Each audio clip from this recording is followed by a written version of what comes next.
This recording will be sent out either this afternoon or tomorrow morning. So just keep an eye out for that recording. Attached to the recording is a questionnaire. For our students and alumni, we value your opinion. We're looking for that feedback.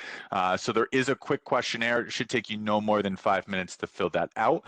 And that will be attached to the recording. So if you do want to go back and reference anything that's covered during the presentation, feel free to do so, and go back and watch. And from there, the chat is open. So if you do have questions, feel free to post those into the chat. I know there will be a designated Q&A at the end of the session. If you want to take yourself off mute during that time and ask your questions, feel free to do so. But just remember, the chat is open. Whatever you are most comfortable with, certainly you can do.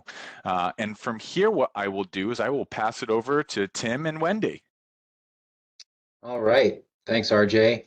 Wendy, do you have anything you'd like to start with before I jump into my presentation? No, I mean, we can just do introductions, and I just want to introduce myself as the new graduate recruiter with St. Luke's, and we just appreciate the time that you took spending with us today. Here to answer all your questions and hear your feedback. And just as a plug, Wendy is awesome. She is a powerhouse. She has helped me and my partner in the telemetry department really hire a lot of fantastic new employees, and I'm happy to say that we are currently without any travelers due to a lot of hard work by Wendy and her team. So she's fantastic. So I'll jump into it then. My name is Tim Doherty. I'm a nursing manager for a telemetry department at St. Luke's in Boise, Idaho. And I'm going to talk a little bit about what I like to see in new grads and new hires, really, whether it's an experienced nurse or a new grad, but really focusing on new grads here right now. Kind of a little bit where I'm going to take you guys today is a little briefly talk about NCLEX and some stuff, a little bit about what the expectations are from your side, but also from the employer side, and then applying for jobs, and some tips and suggestions from my perspective on interviewing for positions. And I sort of chose this nautical theme as we're charting a course from student to being in the workforce. So just to introduce myself a little bit, like it says, my name is Tim. I've worked in a lot of different capacities in the hospital. Nursing is a second career for me. I had a BS degree, a bachelor's degree in environmental health from Colorado State, and then I got a BSN from OHSU in Oregon, and I've been a nurse for almost 14 years now. I've worked in the ICU, I've worked as a house soup, and I worked as the house supervisor, the administrative supervisor during the thick of COVID. Right when COVID hit, I was the lead house soup, so it was hot and heavy during that time. And then now I work as a manager of a 35-bedded telemetry unit. And I have a partner that I work with that manages another 20-bed department that's also telemetry. So I'm going to talk a little bit about my perspective, and this is strictly my perspective. I've not too far removed from the NCLEX process, so talk a little bit about my thoughts on it, and Wendy may have some additions to add to this topic as well. But I would say that whatever nursing program you're going through is one of the things that they are most focused on is helping you pass the NCLEX and passing it quickly. So the information is most fresh as soon as you graduate. So my suggestion is the information is most fresh and you're probably most ready with all your test preparation and all of this stuff as close to graduation as you can get. So as soon as you're able to do that, that's my personal suggestion, as trying to take that as quickly as possible. Think like a test taker and not like a nurse. This is really probably one of the biggest things, and I'm sure you guys have all heard this, but really, I think being able to take that test as a test taker, analyze the question, answer what they're asking for, and don't read more into the question than is there, and you'll be successful, or as successful as you can be. And then I've had situations where we've hired new grad nurses, and they're going to be awesome nurses. And for one reason or another, they didn't pass on the first attempt. And I want to assure you that if you're going to be a good nurse, an employer will recognize that, and they'll help you get through the process if you don't happen to pass the first time. Sort of a personal story: as I was going through nursing school, a friend of mine that was a good climbing buddy of mine and a ski buddy, and was on ski patrol, was a mountain guide, had all sorts of wilderness first aid. He was gunning for the ER. He was going to be in the ER, going to be an awesome nurse.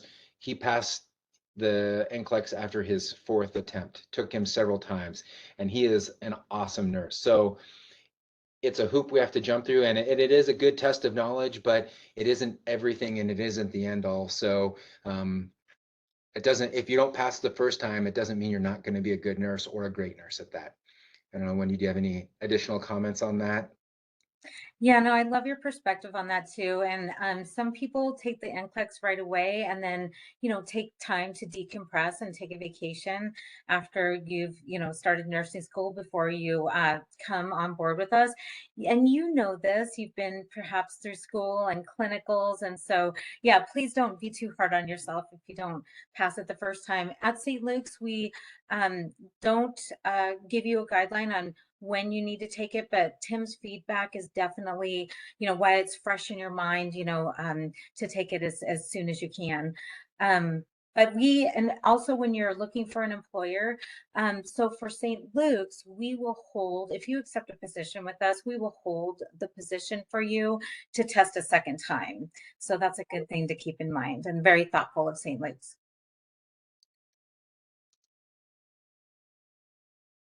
Anybody have any questions about NCLEX?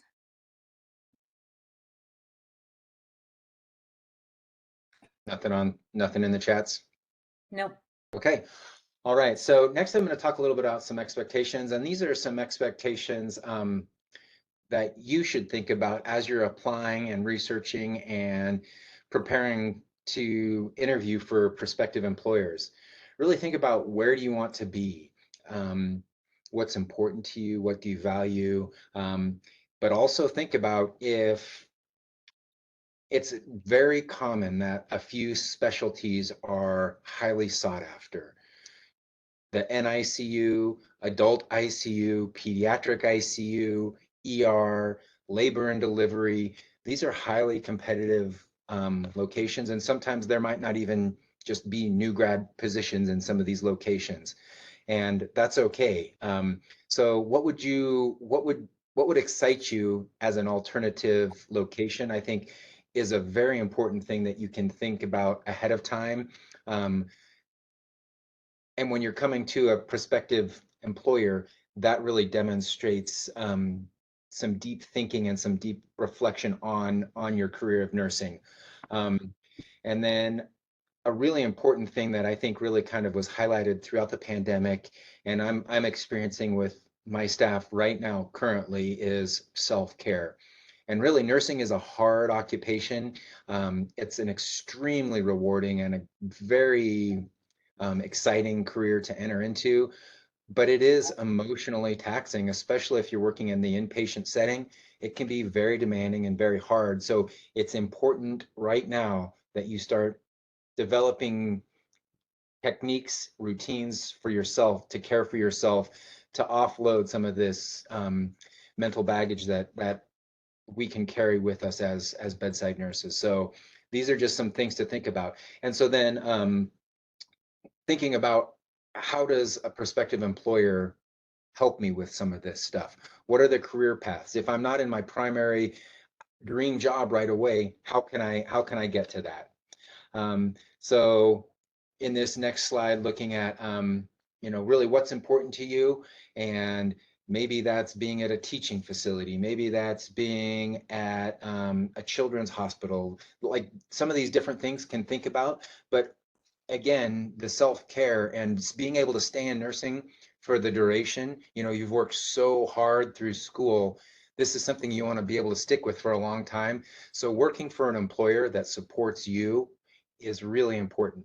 Some designations like magnet designation, our hospital system happens to be designated magnet for the 5th time, and we'll be going for our 6th, I believe, which puts us in like one of a handful of institutions across the country. So some of these types of designations, and there are other designations that hospitals can seek besides magnet that really focus on staff involvement. So it's not driven by leadership or by anybody other than the staff themselves. They're identifying what are our problems, how do we solve problems. There's a lot of input and feedback from the staff to keep staff engaged and to help fix problems that are pertinent to staff, so that they feel supported and they feel valued. They're not a cog in the system. They are really valued team members. Again, I can't stress enough that you should definitely be open to multiple areas to begin your career. One of the most beautiful things about nursing is it is such a diverse field. And if you start your career in your dream job, where do you go from there? So it's nice to have a trajectory and a growth path to follow. But also you might, more than likely, you will find that as you move in, even if you start in your dream position, at some point you're going to max out or plateau at your position, and you want to grow, you want to move. And so be open to growth and development. And nursing is so diverse. I mean, you could be a school nurse after 15 years at the bedside. You could be a nurse on a cruise ship. Like, there are just so many cool different opportunities out there for nursing. And you may not even think about some of those opportunities, or you may think it's not for you, but once you get into it and you really learn about what that job entails, informatics and these sorts of things, you might find that, wow, I never thought that would be my thing, but I'm really into this. This is really cool. So there's a lot of opportunities out there. Be open, stay curious, and just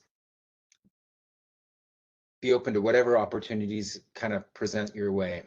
And I would say, if you're applying at a location that's new to you, ask for a tour if you're able to get out there, because you can interview the person that you're interviewing with, but you really get a much deeper sense, a much broader sense of what's the culture, what are my coworkers potentially going to be like, how busy is the floor, how much support is on the floor. Like, you can really get a much better sense if somebody's walking with you around on a department. So that can really be a valuable tool. Any questions popping up so far? Not yet. And I just wanted to piggyback on that's so great points, Tim. And really, we find that students are out there Googling residency programs, and everything means something different to someone, whether it be a residency program, connection with the unit or the manager, the bonus, the pay, the location. So what we are really looking for is someone who wants to represent St. Luke's. We'll get you to where you want to go if that open unit that you really dream of, like NICU, is not open. But the managers and myself will talk to you about what position might align you with that goal. So if you're looking for anything critical care, ED, ICU, NICU, PICU, it could be telemetry, but you can't go wrong with learning any type of unit in your first year. And if it's unit versus location, then we can talk to you about, well, if you're really set on the ED and we don't have anything in Boise, then we can look at other locations for you to start your career, because there's benefits to starting in the ED like elsewhere, because then you can always pick up shifts in the ED in the Boise area if that's kind of your ultimate goal. But really, our differentiator is our STAR residency program, because it is recently ACIN accredited, which holds a huge weight in the medical learning world. And St. Luke's being 5 times magnet, like Tim said, we're ninth. We are in the 9% in the whole United States who have 5 times magnet. So we're up there with the John Hopkins and the Mayos. So it's super special, and all of our leadership is Idaho based, and they were all nurses. So we're really proud of our healthcare system as a whole, because you can easily transfer within that system. So any questions on that? Okay, thank you. All right, so the reason you guys are all here, let's talk about the interview, right? I would say you know, prep is really going to be a big part of what's going to help you be successful. And I have some points here that I'll talk about, you know, in preparation for this. Try to understand the basics of the area where you're going to be interviewing. You know, what the patient population is, what types of procedures they might perform in that area, what diagnoses, you know, this sort of stuff. You can expect to be asked some behavioral type questions as well as some clinical questions. So understanding some of the behavior that managers are going to be looking for, and the clinical questions, they generally won't be terribly in depth, but what I want to see is good clinical thinking, you know, solid reasoning, but also kind of understanding, because we always run into situations where we don't know the answer. And so when I don't know the answer, what's my next step? Where do I go? So leaning on resources and this sort of thing is really an important thought process in these. But some of the behavior that we want to see is, again, if I make a medication error, what do I do in the face of an error? How do I respond in the face of a medication error? And depending on the severity of it, right? So, you know, understanding what my chain of command is, who do I report this to? What would I be looking to do as a next step if I give a blood pressure medication too late, or if I double dose a blood pressure medication, like these sorts of things? Be thinking about how I'm responding to this. And one of the key things that I look for in when I'm interviewing new employees is, how much of a team player are they going to be? I cannot stress this enough that nursing is a really tough job, and it requires everybody pulling in the same direction, everybody rowing in the same direction, and you you need to be a good team player, and you need to be able to work well with your coworkers, jump in, help out, answer call lights, you know. You need to kind of be willing to go above and beyond a little bit to help out your coworkers, because someday you're going to be the recipient of that help. Things go sideways frequently, and you're going to be relying on your teammates. And that's not just nurses, that's your CNAs, that's your respiratory therapists, you know, transport. Like, you need to be a good team player. And part of one thing that I love about St. Luke's is our just culture, and we call these I-CARE values, or everyday actions. And really what it comes back to is everybody shows up to do the best job they can, and everybody's voice is important. This is how we keep our patients safe. If anybody on the team has a concern about safety, everybody's voice is equal in expressing a safety concern. So just being a good team player is really an important part of, and figuring out a way to demonstrate that during the interview is really going to help you shine and stand out, when an employer is faced with multiple candidates. So the next area of prep is, you know, be thinking about what would life be like in this position, and come with questions. And this can really get back to what's important to you. Is the schedule important? Well, how do you guys schedule? What are your requirements for scheduling weekends, holidays? All of this kind of stuff shows you've been thoughtful and reflective on what's important to me, and how will I best fit into this new culture that I'm stepping into. And then again, like I said, think about some of the possible interview questions, and come with ideas and answers. And if you have any clinical scenarios that you can incorporate into any of these answers, that's always going to be great. But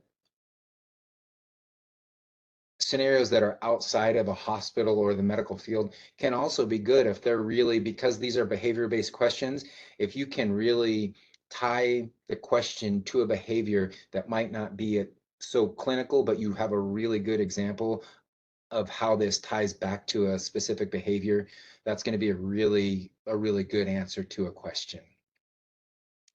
And then during the interview, try and relax.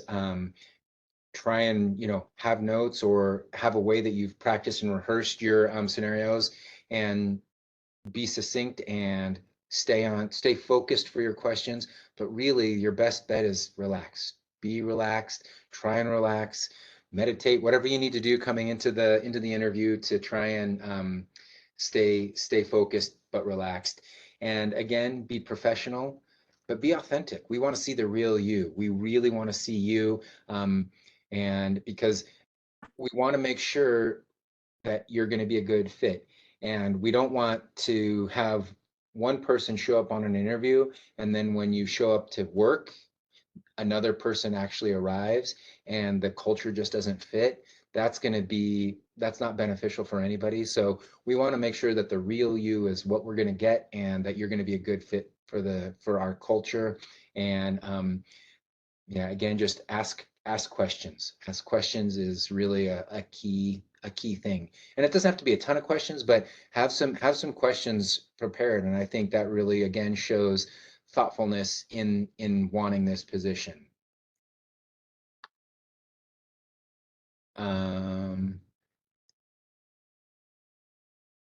Trying to remember if I had it on this one. I don't know. One thing that I'll say though is one thing that I really also like to see is enthusiasm for this position. I want somebody that's excited and jazzed to be working with me. I want somebody that's passionate and really kind of gung-ho and looking forward to this, and again, flexible and open to opportunities, but really excited for what's to come next. So it doesn't, again, it needs to be authentic, it needs to be genuine, but let some of your excitement and your enthusiasm kind of show through here a little bit. Highlight yourself. Again, think about those possible scenarios. I'm sure that you guys probably have, if you don't do it in class, have resources in the Career Center to help with interview tactics and techniques. Practice those. They have lots of resources to help get good questions, and you can come up with scenarios. And having good scenarios that you can fit into lots of different boxes will be very helpful for you guys. Again, you'll probably be asked to answer some clinical questions. It's okay to ask questions about the questions, and it's okay to ask for clarifying information. But remember, we're not focused so much generally on a specific answer. We want more to focus on your behavior and your clinical thinking and your sound judgment versus do you know the answer to this, because that's what the NCLEX is for, and that's what your nursing license is all about. We want to make sure that you're going to have solid thinking and clinical judgment. Also remember that outside experience can be really helpful as well, especially when it's coming back to some of the behavior that we've talked about, and being able to draw from some other retail experience. And you know, nursing is not too different than retail. There's a lot of customer service similarities to this. So there's a lot of outside medical field scenarios that can be pulled in and can be really great examples. Remember, at the end of the day, that we are caring for people, and that human connection, that is so fundamental to what we do. As you get deeper into your nursing career, it's easy to lose sight of that, and the hospital or wherever you work is your daily norm. But especially when in the inpatient setting, this is not people's daily norm. And so it's very impactful to patients when somebody stops, when a nurse or a CNA stops and relates to them as a human and not as a medical professional. That really is impactful and just changes the whole dynamic and nature of that interaction. Tim, we Again, do have a question in the chat yeah. from Kristen. So Kristen wants to know, as a career changer, are there specific skills where you'd rather hear about clinical examples versus other examples? I think so. A lot of the questions that I'll ask prospective employees. Some of the behavior stuff will be like interpersonal interactions. If somebody's not doing their share of the work, how do you handle that? That can be, whether that's working at Starbucks or working as in a nursing home with CNAs, those two scenarios would probably be equal. But if there's something like where I've made an error and how did you handle it? Like if I'm a medication error or during clinicals, or if you're working as a CNA and I messed up doing a blood sugar or a vital sign or something like that, those would really be good examples of where a clinical example might be really good. However, if it still could be very true that outside experience could be useful in that sort of I made an error type of scenario. But clinical experience in the error scenario can really be most impactful. Great question. Any others? No. Okay. All right. So as you're kind of interviewing the employee during your interview, things to think about. What is the training like? How long are you going to onboard me? How much support will I get as a new hire, as a new grad? Wendy talked about our STAR program, which is fantastic. And we really highlight that as we're interviewing people. Because I really am, in today's landscape, I am selling people on St. Luke's as much as they are selling themselves to me. And so, think about what the training is like and why is this going to be good for me? Why is this the right fit for me? Is really an important thing that you should think about. How many preceptors will I have? And because you don't want to have a new preceptor every single shift or every single week, but it's also good to get some different perspective. So it's not a bad thing. It can be a very good thing to have a couple of preceptors. How long will it be? And then what happens if I'm hitting barriers, if I'm struggling, how much support will I get? Like, is there an opportunity to extend? What sort of check-ins do we have during the orientation process to make sure that I'm staying on track? Because the worst feeling is to get to the end of your orientation and your preceptor and the educator, the manager, whoever says, we need to extend you more on your orientation. You're like, but nobody said anything to me. How was I supposed to know that I wasn't doing things right? So it's really important to understand some of this stuff. Like, what's the communication? What's the feedback to me as a new employee, as an orientee, that I'm staying on track, that I'm, hitting the benchmarks, whatever mechanism you might have to keep track of my progress, because everybody wants to succeed. Everybody wants to feel good that they're doing well and all of this. So asking some of these questions can really be good. And again, demonstrating you've thought about this, but also for you to relieve some of your anxiety so you feel comfortable that I'm going to the right place. And no matter what, I'm going to work hard and they're going to work hard and together we'll get there.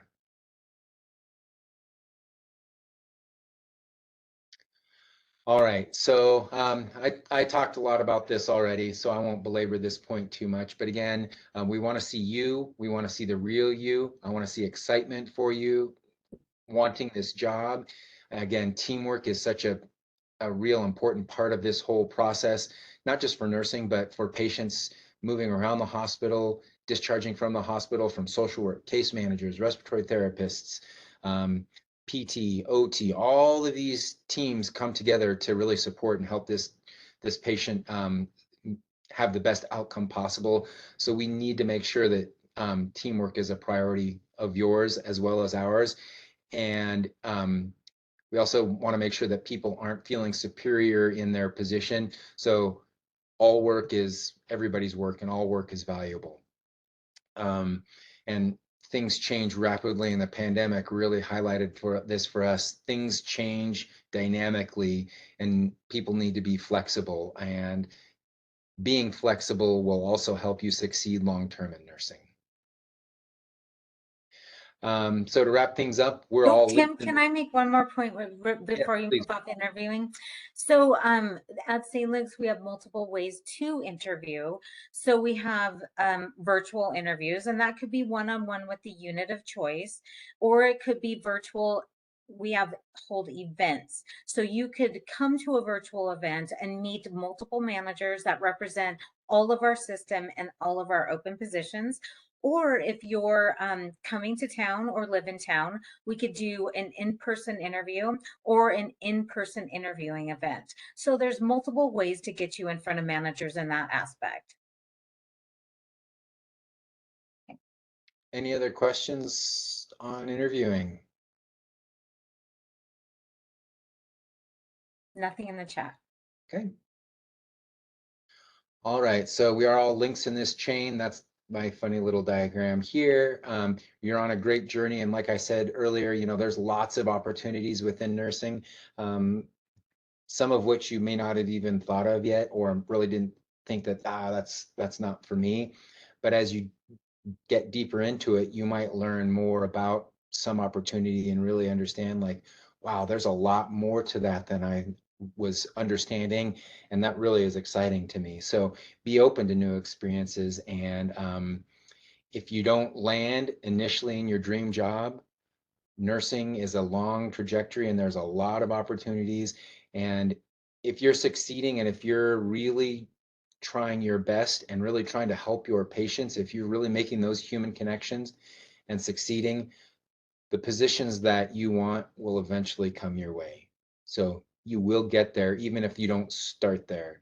And good people get to go places. So, and you might be surprised, you might find a new passion, whether that's quality, performance improvement, informatics. I mean, there's just a wide variety within nursing for, you know, places that you can end up. So you have these QR codes here that you can scan for seeing what open positions we have, for applying for open positions. Like Wendy said, you know, lots of different avenues for connecting with managers. We, in today's world, you know, we are very savvy at online stuff. So I conduct online interviews individually with folks.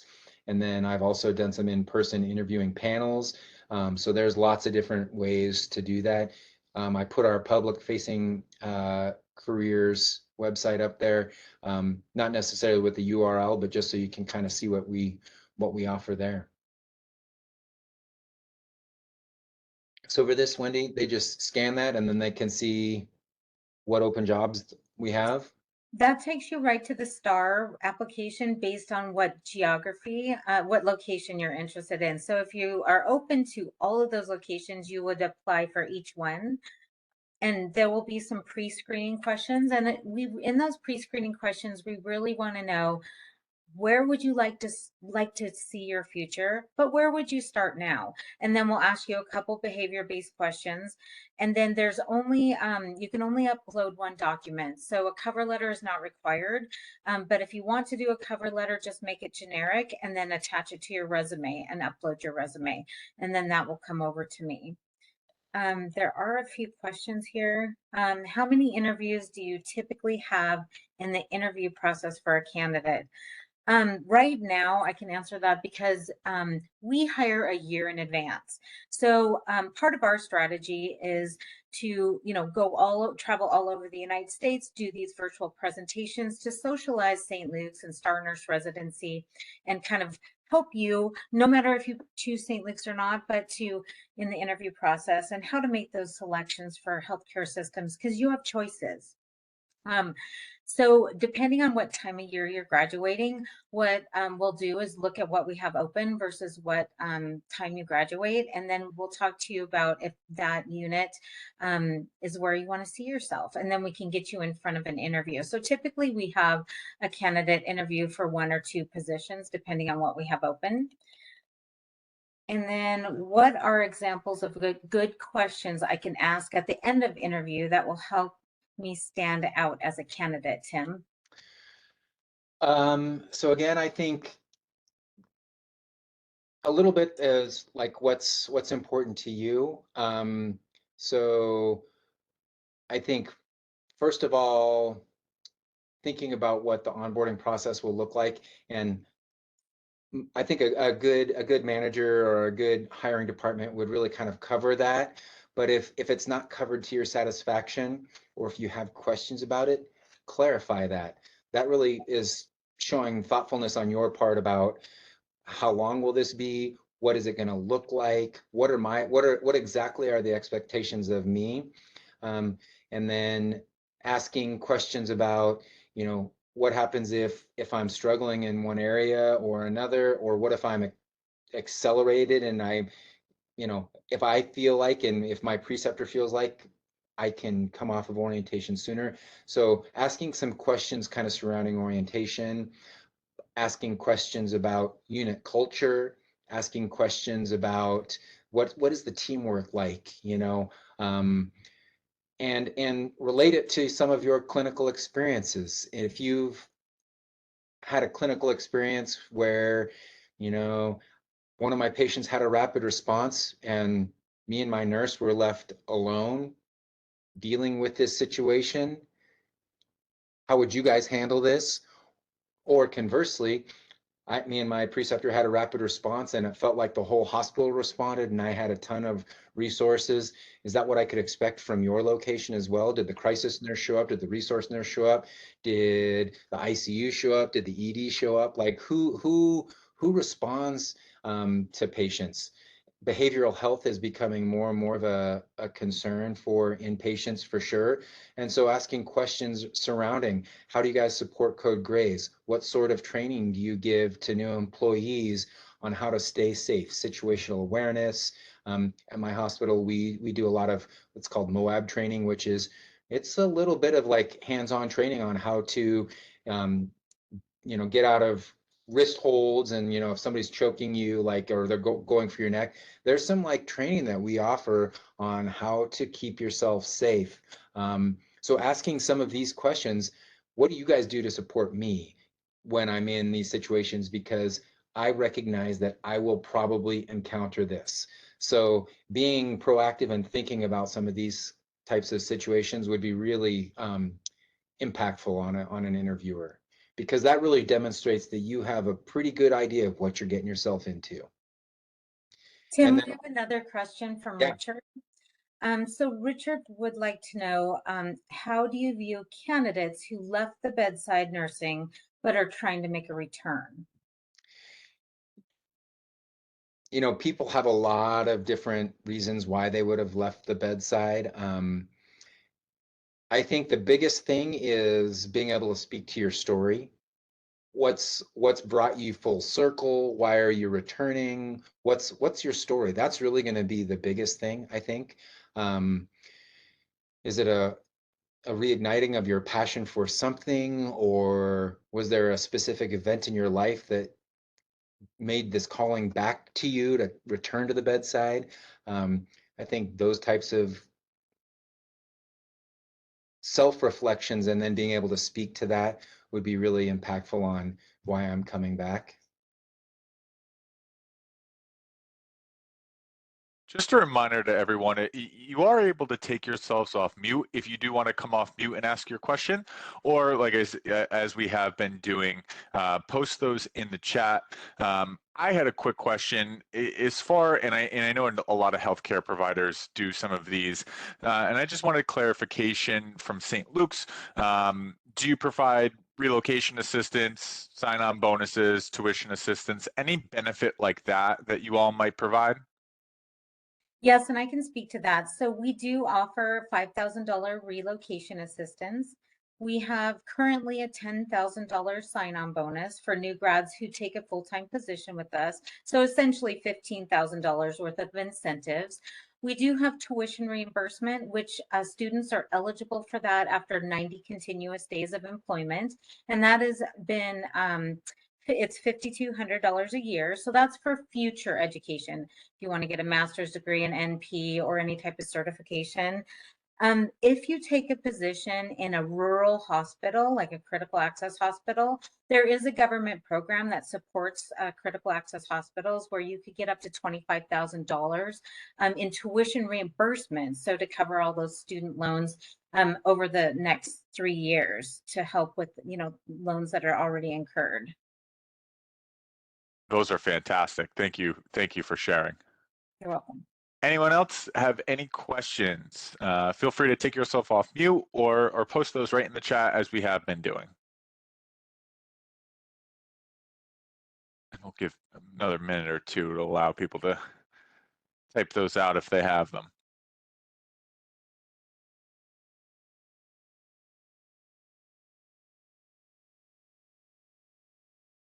I don't think we have anything coming in at this time. Yeah, I don't see anything. So I don't, Tim, Wendy, did you have any closing remarks that you wanted to share? I just would, advocate, use those QR codes, see what's out there, see what's available.